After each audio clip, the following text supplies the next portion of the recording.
For me, the biggest contradiction here is that it's creating a new addiction. We're already talking about AI addiction. How are you, people, clinicians who work with addiction, looking at this? Because it will fuel a new form of addiction. And at the same time, it's being used in addiction treatment. How do you grapple with that? When you look at AI and you look at how powerful it is, will addiction as a word, will people use it in an adaptive way? Yes. I think people will overindulge and overuse it, just like people overindulge with alcohol. It's a risk. And the question is, how do we use AI? And so it's this relationship that's really important. Understanding that people are doing the best they can. When people are engaging in technologies or uses of substances, there's a reason behind it. And the problem with our treatments and our interventions is we focus on the symptom. We focus on the fact that it's AI. And if we pull AI away from people, everything's There will going be to be something else.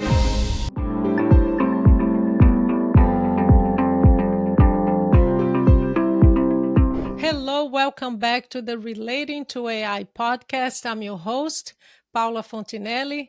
I'm a licensed psychotherapist and a journalist. So today we're talking about AI in addiction treatment. And our guest today is John Fitzgerald. He's a licensed professional counselor here in Oregon, where I live. And he's been working with the treatment of substance use disorder for over 2 decades. John, thank you so much for being here with us. I'm glad to be here. Yes, it's a big topic, so thank you. Yeah, big topic with big numbers. So can we start there? What are the big numbers that we need to know? Is it getting worse? Is it getting better? I know that here in the US, we're still talking because it just keeps growing about the opioid addiction and the Yeah. opioid crisis. But how is that going? And then we'll go into AI. Sure. So when we talk about prevalence, the best data we have comes from the National Survey on Drug Use and Health.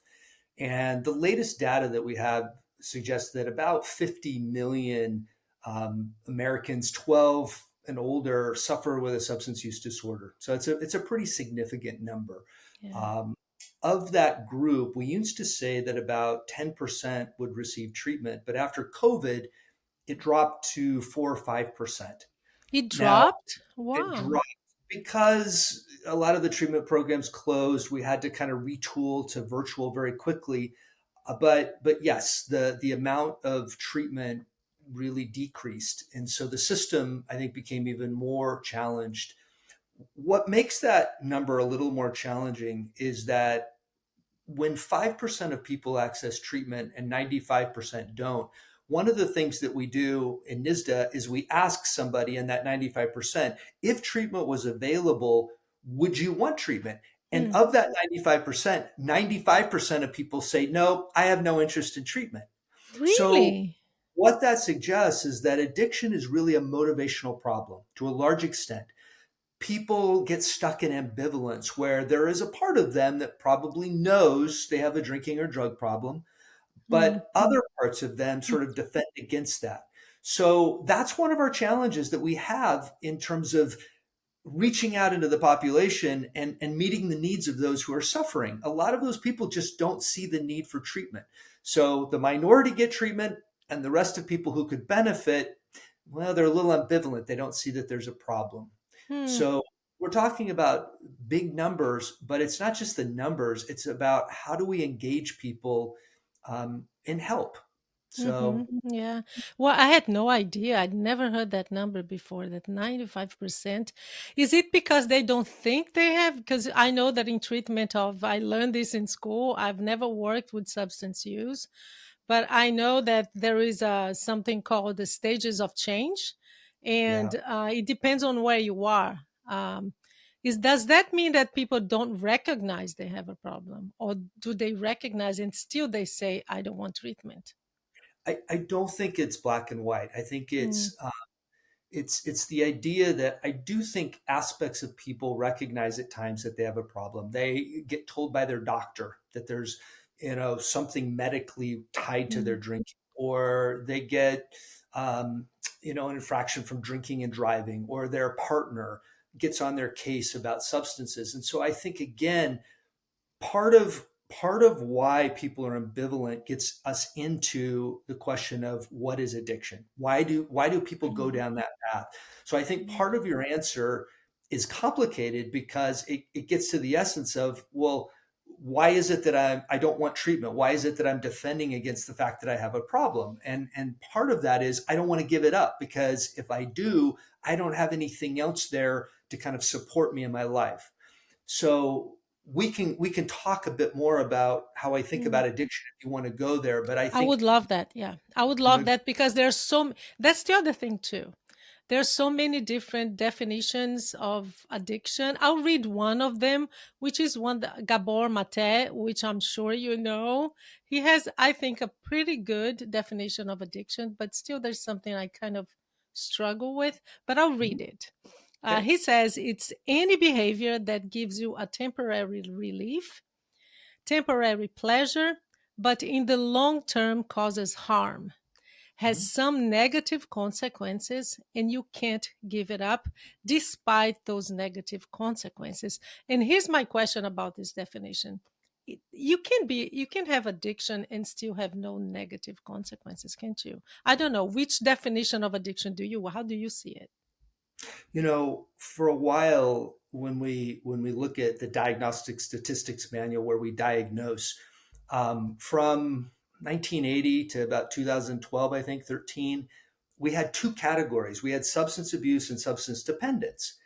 And part of that was confusing because when we talk about people being dependent on a substance, uh, and that being synonymous with addiction, well, people are dependent on insulin. That doesn't mean they're addicted They're to it. addicted, absolutely, Right. yeah. So that dividing line really is about consequences. And we now don't use dependency. We now talk about alcohol use disorders. But I would go back and I would say that a lot of people try to capture addiction in one or two sentences. And I don't really think it does justice to the problem. So I'll back in a little bit and kind of talk about how I think about addiction. The first is that probably 80 to 90% of people who go down the path of addiction begin early in life, around the ages of 12, 13, 14. We have a lot of data that shows that in terms of trajectories. What that then does is it suggests, well, what differentiates people who go down that path from those who don't? And that's been an area that's been ripe for me to continue to dig into. And so when I think about, well, what is it that drives people down addiction? I'm really thinking about what are the roots? What are the roots that I need to understand? The first root is really what I would call kind of the deepest intergenerational trauma. Hmm. I did some work with the tribes and I came to appreciate just how generations can pass down trauma through the nervous system. And we have tons of research. We have mouse models, and Rachel Yehuda is kind of the world's expert on this. But there's a lot of data that suggests that trauma can get passed down to the nervous system. So when you have a 10-year-old boy who's drinking every day and feels a tremendous amount of shame and being broken and bad because he can't stop drinking, there's something to be able to say to him, look, this isn't you. You've got some generational stuff there. So that's one piece of it, is to think about the Mm. intergenerational trauma piece.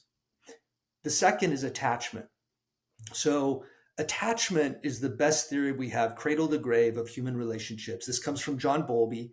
Yeah. And that attachment framework, that relational template, is in place around 2 years of age.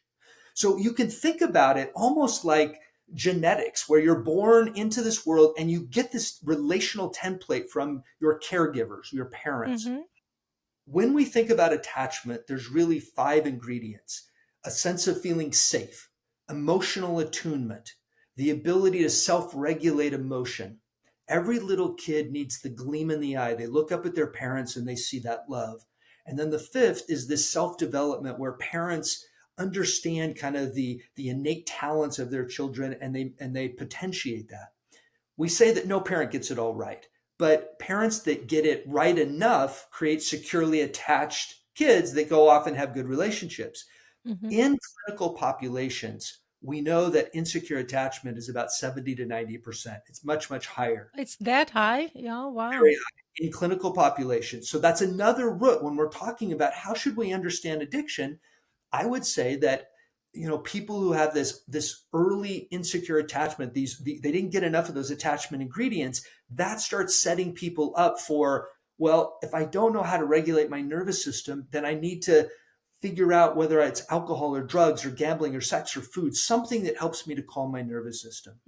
So it's a risk factor when you have attachment wounds. When you have insecure attachment, it's a very significant risk factor. And then on top of Hmm. that, we have the spectrum of trauma. And it's not just PTSD, it can be high stress, it can be post traumatic stress. But what really defines it is that it's an overwhelming emotional experience beyond the developmental capacities that I have to deal with it.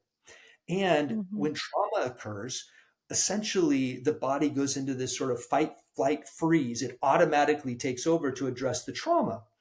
Well, when the nervous system changes in that way, what I see often is that people will gravitate to substances that, in some ways, go back to the original way that they responded to trauma. So, if in the moment somebody is getting ready to attack and they fight and they put their hands up and fists up to fight, the adrenaline is flowing into their body. And so, after the trauma, later on down the road, as they're going down to substance use, they'll gravitate to cocaine, to methamphetamine, to stimulants Mm. because it's familiar in their nervous system. Hello, it's just a quick reminder to let you know that you can also participate, be part of this podcast. So if you have a story to share or an insight about AI, please send me an email to paula@relatingtoai.com, and please do not forget to subscribe. Thank you. And I want to talk about AI because I know you've been working with artificial intelligence. You do believe that it can help. Are you optimistic about AI in the treatment of addiction? I mean, I think it's a mixed story, and I think it's a Mm, complicated story. When we think about where AI was and where it's going, we can talk about kind of these three buckets. One are the rule-based models, where we have written. It's sort of a fancy flow chart where, depending on what somebody says, we have this is responses. the response. Yeah. Yeah, that humans have written, right? They're very basic kinds of systems. What's evolved from that is the machine learning types of interventions. And that's really, think about like a super statistician that is looking at all this data and looking at patterns. So with machine learning, we can get good at picking up risk factors for relapse. We can Mm, start looking at a variety of different environmental factors to predict where might people overdose and how can we intervene there. Or there's studies that suggest that we can predict dropout in treatment looking at language and posts from social media. So this is really? where, absolutely. So this is where machine learning can be very, very powerful in analyzing lots of data and picking up these sort of needle in a haystacks that can, again, motivate prevention, improved diagnostic, a variety of different things. Well, of course, today it's the large language models, it's the Yeah. GPTs, LLMs. Yeah, it's the it's GPTs, the the LLMs. Gemini, the Geminis. Exactly. Yes. And Yeah. what they've done is they've created this almost human-like experience where I can go on and I can turn on the mic and have a conversation, and it's very, real-like. Um, and the LLMs have all this data, so they do a pretty good job. They're predicting the next letter. I think people know kind of how these things work, but they do a really good job of, in some ways, kind of doing some of those early attachment ingredients where people can really feel like they have a relationship with Mm, one of these GPTs. Now, back in 2020, the majority of interventions were really rule based. And where we're at today is 65% of engagement is using these LLMs. So it's shifting, and and mhm. and, and it's going to continue to shift. And so then part of your question is, well, is that useful in the field of substance use treatment? Yeah, yeah. I'm actually curious to know because, like you said, there was a huge shift to Yeah. LLMs. Now you can't get away from it. And there are two sides of that. There is your side. This is the clinician using systems, using the clinics, using for treatment of addiction, and then the user. I want to look at your side first. So I don't want to talk about the user talking to an LLM and for emotional support and all of that Yep. first, because I want Mhm. to know what is it being used for today? What's the state of the art? The state of the art in terms of us using it clinically. Yes, clinically, how Yes. does it help? You said the relapse. You can check for risk factors, chances. The statistics on relapse. How much of a Mhm. chance maybe a client will have to relapse. What else does are you using it for? So one thing is that you can deploy these 24/7. So me Mm, as a clinician, in general, I might see a client 1 hour out of 168 hours in a week. And for people who are suffering with substance use disorders, and they will say often it's a chronic relapsing condition. yeah. One of the things that these LLMs can do is they can be there right at the moment that people need intervention. So 24/7, 2 in the morning, you can access it.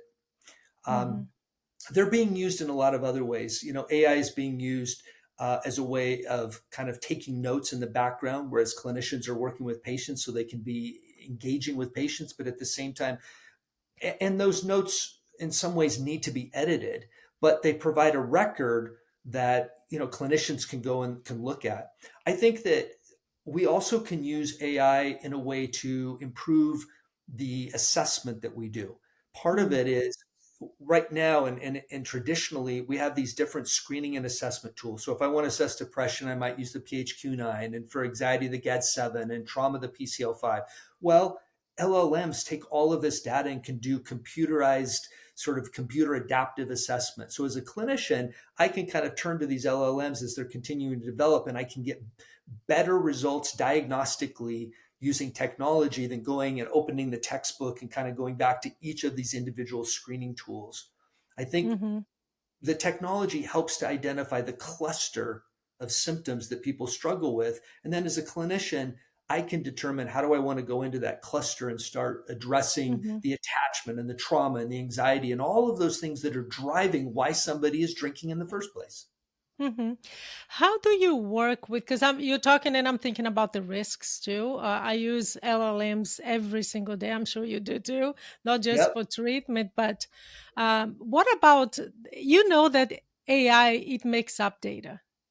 How do you It, deal with that? It does. I mean, AI hallucination is a thing. There's not one week that I go by without correcting the LLMs and saying, where did you get this from? And they'll say something like, oh, good catch. It really isn't there. So, how can we trust that this AI is really helping when we can't trust the data? So I think from the clinical side, we can get good at asking it to cite its references so that if I ask it something, I will say, and cite your references. And they're very good. You can click on that reference and you can actually look and again, confirm that what it's saying is matching up with the original journal article or reference. So that's one thing. Um, I think my experience from everything I'm reading is that it's they're getting better. That part of what when I talk to people about AI, a lot of people just push back. They're like, I don't like Mm, AI, I don't want to use it, I'm a clinician. And I can understand that. I mean, I feel that way sometimes too. And so one of the pushbacks is they hallucinate, they confabulate, they're not yeah, yeah. accurate, but they're getting better and better and better with every day to where they're correcting some of this. So I don't think that that's going to be an argument at some point in the near future. They're Mm-hmm, still going to make mistakes. So I still think that there's going to have to be checks and balances. And I do think the most important piece is to keep the human in the loop. I think mm-hmm, there needs to be a way that AI is always connected to a human in a way that can help confirm, that can in some way step out of that artificial environment that yeah. AI creates, and better understand the context of what somebody's experiencing. Yeah, I love that you use the term human because that's where I want to go next. We know that treatment, I mean, there's so much research that says it's the relationship that heals, right? So Yes. treatment of addiction is not different. It relies on the human element. So how do you grapple with that? You said, well, I'm only there for 1 hour out of the 100 and whatever number you gave, but I'm only there for an hour. So How do you see that? I just interviewed someone who is radically against it, Again, especially against the use of AI for emotional support in between therapy sessions. So, of course, there are different opinions out there. Where do you stand? so I like to start off with what is it that we're trying to do with treatment? And there are two outcomes that I care about. One is the reduction in symptoms, and the other is enhanced quality of life. Those are the two outcomes I care about. And they Mm, come from what we call the contextual model, or another way to think about it is a common factors model. So there's been this debate in the field between a common factors model and the medical model. The medical model says that specific treatments are responsible for change, whereas the common factors model says, no, there are these common factors that underlie all the different treatments. Well, when we look at the common factors model, it really, in some ways, has absolutely won the debate. And so the three pathways that lead to those two outcomes are the mhm. relationship that I have with a therapist, and the second is aligned expectations, meaning that somebody comes in for therapy and says, I have a drinking problem and I want help. And what I might do after talking with them is talk about the trauma and all of those attachment and early stuff and say, that's what drove your drinking. And if we're going to be successful helping you to stop drinking, we need to address the trauma and all of that. If the client says that makes a lot of sense, nobody's told me that, we have that alignment in pathway two. And pathway three is the actual treatment. We Mm, actually, whatever that type of treatment is. Now, here's the take home. When you break down the variance of those three pathways, 70% of the outcome is the relationship, yeah, 29% is the expectation. So, what it really means is once we get down to the intervention, it doesn't really it's matter almost which. nothing. It's super important, but it's the Yeah, variance. It doesn't matter which one I yeah, pick as long as those first two are in place. Now, how yeah, does that translate to AI? Well, in some ways, it suggests that if the relationship is so important, then how are those factors of relationship being built into the AI models? And we know that there's actually tools now that can read emotion on the face. They can start building that into these models. I think again, we're just scratching the surface. And over the yeah, next 2, 3, 4, 5 years, these these chatbots are going to be able, in some ways, to feel so realistic that 70% is going to start getting knocked down. There's no question that I think humans can do a better job. We can see the big picture. Um, Let me give you a really specific example. A couple of days ago, mm, I was waiting in line at DEQ, and I got onto one of these chat bots, and I wanted to test out whether it would pick up on differentiating depression from mood spectrum. mm, So I started off saying I'm depressed and I have a bunch of depressive symptoms, and then the first thing I said was I had a really bad response to antidepressants, to SSRIs. And it didn't say much. That's a first clue that maybe it's not unipolar depression. And mhm, then it talked more about depression. I said, I also have these moments where I have all this energy and I'm very impulsive. And it said, I'm really sorry to hear that. That must lead you to being on the couch and being more depressed. Missed that again. I just kept going for about 15, 20 minutes and it never picked up. It never asked me whether or not mm, potentially I had a mood disorder versus depression. And this is a company that put $100 million behind this. It was so disappointing to me. And I yeah, think that's one of the limitations of these AI is that they are missing things, right? They may not make stuff up, but they're missing really important things that diagnostically people need to understand. But mm. if people don't know what to ask, then these AIs just keep people in a specific lane. They don't ask about attachment. They don't ask about intergenerational trauma. They just Mm. stay stuck on a John, topic. Honda, how do you see attachment in the context of a relationship between a human being and the algorithm? The human being who is saying, I interviewed someone here who told me I am emotionally attached to ChatGPT.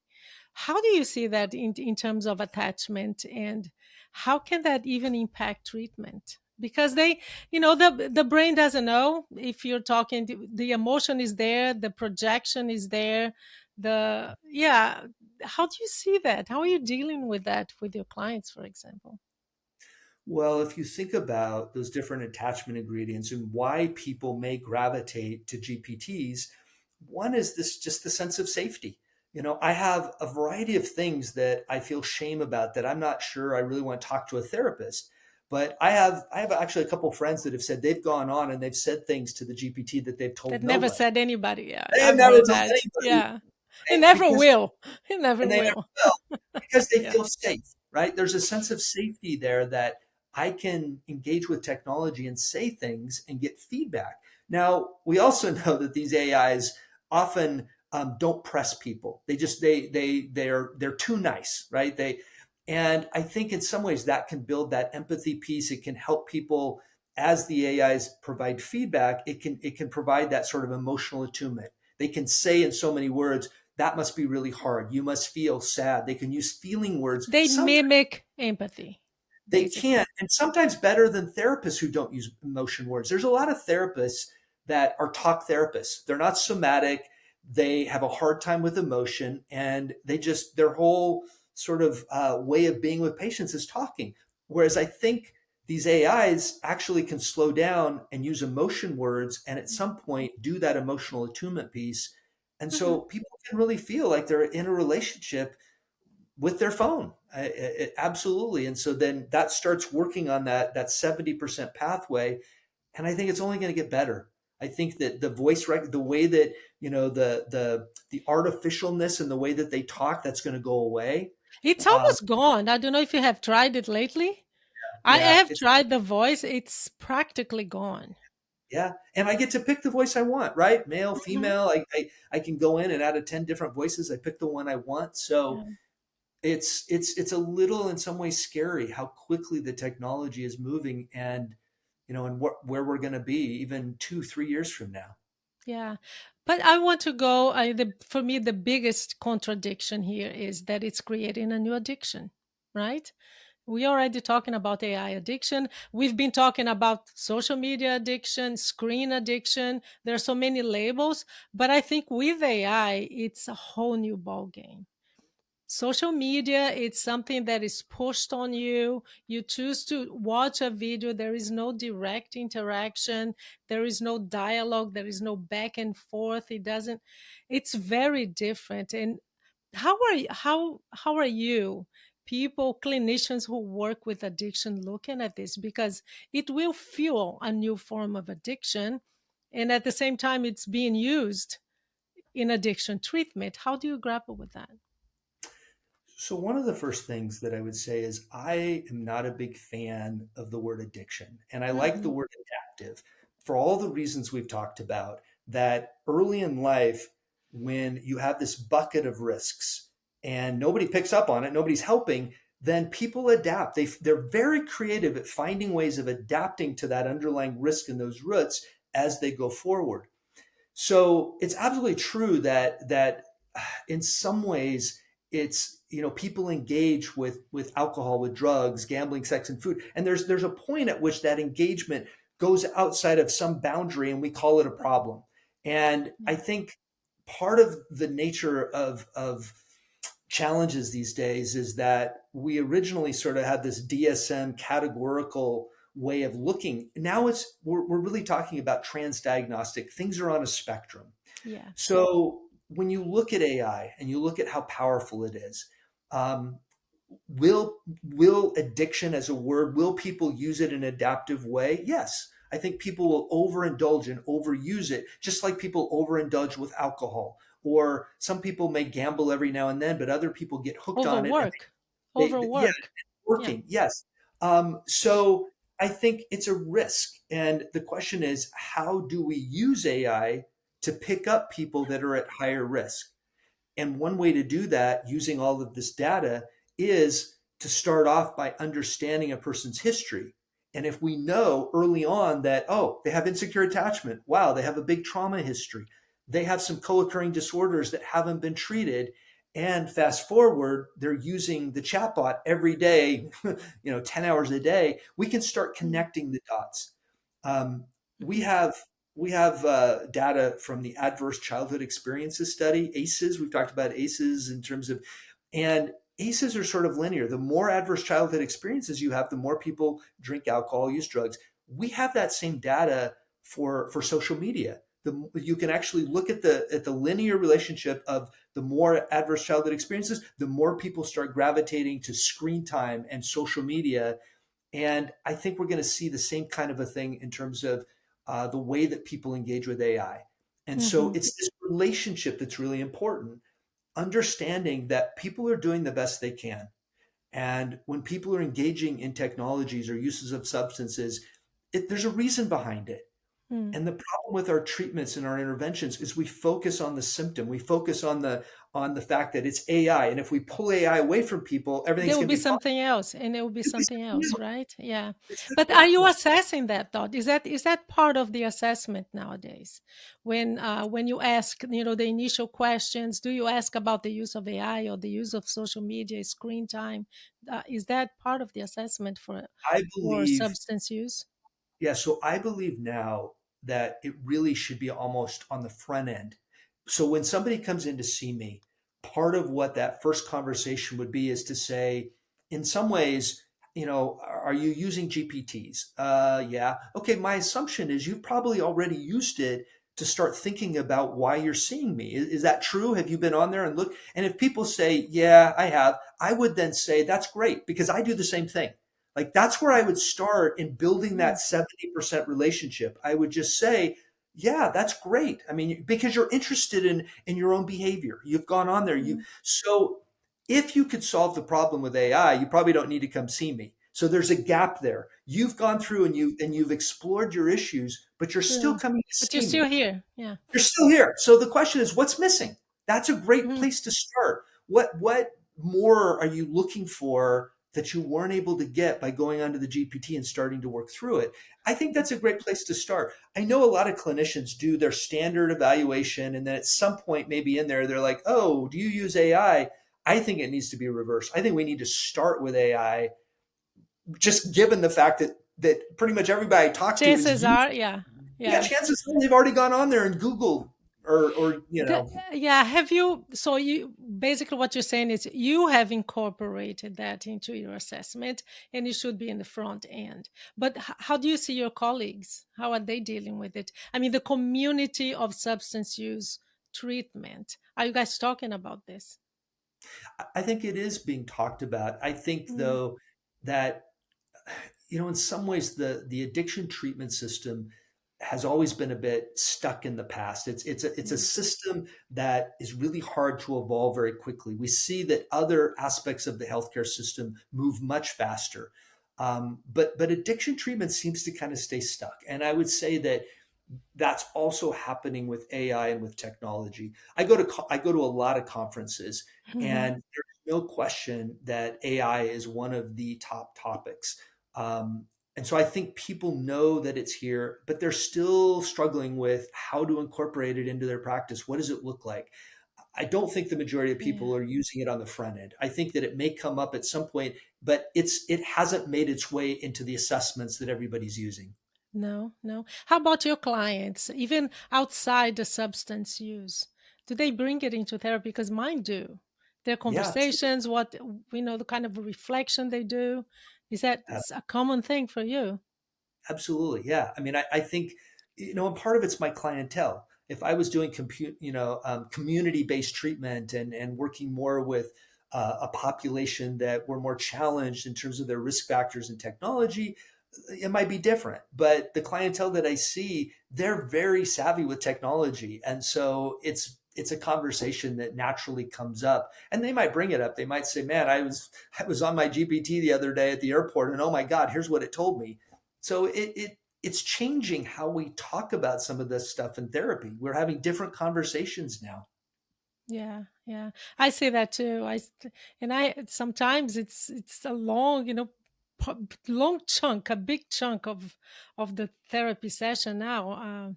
And Yeah. at least for me, I like you, lean in. I'm very curious about it. I ask questions. I do some, depending on the client, some reality testing, kind of try to assess if it's impacting their relationships negatively or if it's pushing them towards isolation, which usually happens when they already have that tendency. So, is that how you look at it too? I do. I also look at the fact that when people go into that AI environment, it's really an environment of ones and zeros. It's this sort of black box where you go in and what you put in, you get something back, and it's very human-like in terms of the way it responds. But in what we're doing right now, we are in this flow of experience. You and I, we're talking, we're in some ways attuning. I can see your face, you can see mine. There's an experience that happens that is broader than when you drop into this very narrow pathway of AI. And this takes us down a rabbit hole that we probably don't want to go, but this is about Ian McGilchrist's work and his hemisphere hypothesis Mm, around, how do the hemispheres operate in life, and how and what do they pay attention to. And in many ways AI is very left hemisphere in that model for people that are sort of understanding that hemisphere hypothesis. And when the left hemisphere becomes the master and sort of is the primary way that people engage in life, we see all kinds of problems. The right hemisphere connects the bigger picture. So when I'm working therapeutically with people, I want to stay in that experience place. And one way to do that is to stay somatically, again, with the body and with the emotional piece of that. grounded, yeah, Being grounded in emotion, being present. grounded in the body. And I at Hmm. times find that really hard. I have emotions that come up. We have this transference, countertransference. And so, but it makes therapy much more lively and interesting when I'm not necessarily in my head, but I've got to deal with all this stirred pot and emotions that come up. Um, I'd like to Have think you I get used it for that to talk the about your emotion. emotions and emotional support, or maybe trying to understand something that you're struggling with? Have you used it in that way? I do. I use it a lot because I think it's the way we build relationships. So in some ways, Mm, in the I used to not use a lot of emotion types of words. Now I pay attention to how I feel in a session. And if a client's talking about one of their parents that passed and mm, they're preparing for the funeral, and I in some ways can feel into the fact that I lost my mom and I start having emotion, I don't try to hide that.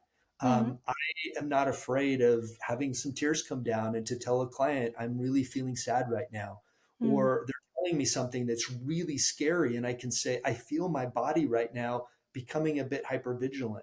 Yeah. I want to express that body-based stuff with clients because I think it builds on that relationship piece. It in some Hmm. ways also builds on those attachment ingredients, which Mm. is how do I emotionally regulate? How do I emotionally attune to what you're saying in therapy? I'm not just in my head as a robot listening to you. I'm really feeling into what's happening right now in our session. Yeah, but I think maybe I wasn't clear. I was asking if you use AI to understand these things and to maybe, yeah, do some kind of self reflection. Have you used it for that? I don't. No, I haven't No, quite. I haven't. Yeah, I have not really explored in a deep way, other than the fact that AI is really good at coming back saying, "Wow, that must be really challenging for you," or I the can imagine validation part. there's a Yeah, validation, but it doesn't. yeah, It doesn't feel as genuine to me. It just feels yeah. like you're being really nice and you're parroting back the feeling that you think I'm feeling right now. It'll probably get better in the future, but no, I apologize to misrepresenting. No, Um, no, I was use- trying. So, wow, that's good that you say you're using it, because I mean, so many people are using it. If you could look to the future, 10, 15 years from now, we have no idea what that means in terms of AI. But if you could look and say, okay, this is how I see the future of AI in the treatment of substance use, what would it look like? So the first thing I would say is I don't think we have to go 10, 15 years out. I think No, 5, 3, five, five, five. yeah. What I think is going to happen in the next 5 years is one, we're going to see the use of these large language models go from 60, 65, above 90%, 90 to 95% of people are going to be using these large language models. What we're going to see over the next 2, 3 years is large multi-site trials where we're going to start gathering the data on what works, what doesn't work. And we're going to be looking at those outcomes very specifically so that we ultimately can take these trials and the outcomes data and we can start applying this to or submitting this to FDA. And we're going to get reimbursable models. We're going to be able to show that these large language models can have just as good and probably in many cases better outcomes than face-to-face therapists. And as a result, they can be scaled and they can close that gap. So if we're only able to reach 5% of people, ideally we're going to hopefully put these out in the environment, and we're going to expand how many people get some type of treatment. And we're going to try to figure out how to crack that code on the motivational piece. If Mm. 95% of people that we could benefit say, I don't need any help, Wow, I think John. we're going to be able to do Yeah. better. I think we're going to find ways of moving into that population. um, I also think things like drug discovery. We haven't had a lot of new addiction medicines. There's been all kinds of work. I know we're looking at GLP-1s now. I think that there's these different systems like the orexin system, the Hmm. muscarinics that are being used in all kinds of mental health.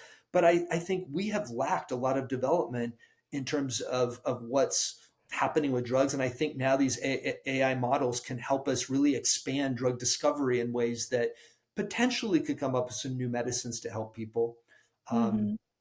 but I think the future is going to be quite different than it is today. Yeah. John, the last segment of this podcast is called One Last Question, where we ask something that is a little bit more personal. Are you afraid that AI will replace you as a therapist? I am not. Um, but I'm also not working full time as a therapist, and it's not my entire career. So for me, it's one aspect of my work. But I think for anybody working as a therapist, I don't think it's going to replace us. I think um, we have again this ability to be with people in experience that I don't believe AI can ever do. AI is very much it's a machine. Now I know that people are starting to talk about hybrid and man and machine coming together and all of that, but I think what separates us is that we are experiencing life in this flow, and I can experience that flow with people. And as soon as I move over into AI, it's a very different experience. It may feel the same, it's just not. Um, Yeah. so I'm not afraid of that. I think there's always going to be a role for us therapists. It's Yeah. going to Yeah. change. And some of the stuff that we don't like to do, like all the note taking and maybe some of the diagnostic Yeah. work, I think it's going to get offloaded onto AI, which means all the fun stuff I can continue to do, all Yeah. that emotional stuff that I love. Yeah, you were talking about the emotional stuff, and I'm thinking about the 70% is the relationship. And it just, for some reason, just popped into my head a memory of a session that I had with a therapist in Brazil. And I think it was the moment I have done analysis of years of analytical work, and I've done a lot of therapy. But the one moment that I remember in all these years is one day I was talking to this, and it was like the second time I came to her. I was looking at her and I was telling her about a loss that I had. It was after my dad died, and I lost a relationship. I had just ended a relationship, and I was talking to her, and she teared up. And I do not recall, John, a moment in all those years of therapy of me feeling as connected to that human being as I did that day. It was like a warm embrace, someone really feeling with you. And AI will never be able to do that. It will not. That's right. And the vulnerability of a therapist to be able to do that in front of a client, I think that it's incredible, right? That you get a comfort level of being able to share that emotion. It's very moving, and I think that's what clients need. And you're right. You don't get the phone to cry, right? You don't get to see that. It doesn't happen, Yeah. and yet it's so powerful. I love that story. I've had some similar things in my life, and Yeah. it's that emotional connection with somebody that makes all the difference in the world. Yeah, I remember a friend of mine, we went to school together, and she was saying, I don't know if I can do this, Paula, because I get really emotional. Sometimes I cry with the client, and I told her this story, and I said, that's an asset. That's not a It problem, is. believe me. Yeah, Yeah. no, I agree. I think it's an incredible asset. And in some ways it gets back to what we talked about earlier, which is when I have this secure attachment in this base, I can regulate emotion, which means my nervous system is free, it's open, and I can express things because I know that I can manage it and I can regulate it. And so I think that's why so much of our work is around trauma these days, and helping people to just feel at home in their body so that they can experience the full breadth of all those emotions. But when trauma Right. shuts that down, it shuts down the grief, the loss, some of those really deep emotions that Yeah. people need to feel to heal. Absolutely. We co-regulate, that happens two ways. And in Yeah, modeling, I think it's amazing when we can do that. Yeah, we're modeling that that's okay to tear up. I agree. There was a time when I wouldn't have done it though. Really? It's Oh, absolutely. When I was working early on in psychiatry, um, I know I hate to even admit this, but I did not have like box of tissues in my office. I didn't want people crying. I just wanted to be a talk therapist. And I remember, How old were you? uh, you're gonna date me. 30s, 20s? I was in my 30s. I was in my 30s, Okay. and I was disconnected from emotion. And Yeah. I've told this story before. You might want to cut this piece out, but I had a patient, and this woman, as we were sitting there, she said, "You don't feel me." I'm like, "Of course I Mm. feel you. Of course I do." And she goes, "No, you don't. You're disconnected from your emotion." I'm like, "No, I'm not." So I went to lunch with a friend of mine who was a therapist, and I told him, "Can you believe this patient?" And he's like, "Yeah." Yeah. Like, "How are you feeling?" I'm like, "I'm feeling irritated." So he sends me to this therapist, and I remember sitting there, and I just start talking. I do what I do in therapy. I start talking, and he just sits there and smiles, and he puts up his hand and he says, "Stop talking." I It's was all like, "What?" here. It's all It's all here. here. Stand up. I was like, "Okay." I stand up. He goes, "Put your arms out." So I put my arms out. He goes, "Just pretend you're a tree blowing in the wind back and forth." And I'm like, "What kind of therapy is this?" And he's sitting there smiling at me, and he's like, "You look really uncomfortable in your body." And I'm like, yeah." And that was the start of therapy with him, where he wanted me to stop talking and get back into my body. And it was a real gift to work with him, because I think it slowly made it safe for me to start feeling, and then to talk about that with clients. Otherwise, I probably would still be a talk therapist, and scared of emotion and not having any boxes of Yeah. tissue in the Yeah. office. Oh, well, I'm sorry to say I'm not going to cut this out. So it's a great story. I'll leave it in. Thank you so much, John, for being here with us and sharing, being vulnerable. Absolutely, it's been Thank wonderful. It's great you. talking with you. So, um, thank you so Yeah. much. Thank you.